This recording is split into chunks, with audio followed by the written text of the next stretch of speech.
అనారోగ్యంతో బాధపడుతున్నటువంటి కోటాల నర్సరీ గారి కోసం ప్రార్థన చేస్తున్నాం.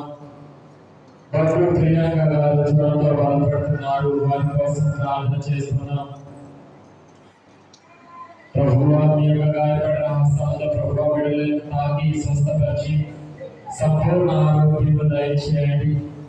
ప్రత్యేక విధంగా ఈరోజు ఈ యొక్క శిలువ మార్గంలో అదేవిధంగా ఈ యొక్క దివ్య పూజలలో పాల్గొన్న ప్రతి ఒక్కరికి మరి అల్పాహారము అదేవిధంగా డ్రింక్స్ ఏర్పాటు చేసినటువంటి కప్పల నరేష్ గారు వారి యొక్క సతీమణి వారి కోసం ప్రార్థన చేస్తున్నాం. వారి యొక్క కుటుంబాన్ని దీవించండి, ఆశీర్వదించండి. ఎల్లప్పుడూ కూడా ప్రభువాని యొక్క కాపుదలలో భద్రపరచమని ఓ ప్రభువా మా ప్రార్థన ఆలకించండి.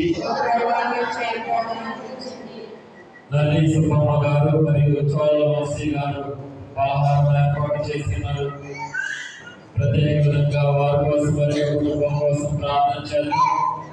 అదేవిధంగా గోపిరెడ్డి రామకృష్ణ గారు డ్రింక్స్ ను వారి యొక్క సంఘానికి బహుకరించున్నారు. వారి కోసం వారి యొక్క కుటుంబం కోసం ప్రార్థన చేద్దాం. వారు చేపట్టే కార్యక్రమాలు వారి తలంచే తలంపులన్నీ కూడా ప్రభుని నామంలో ఫలవంతము చేయమని ప్రత్యేక విధంగా వీరి కుటుంబాల కోసం ప్రార్థన చేద్దాం. అదేవిధంగా జ్వరంతో బాధపడుతున్నటువంటి కనికెళ్ళి విన్సెంట్ కోసం ప్రత్యేక విధంగా ప్రార్థన చేద్దాం.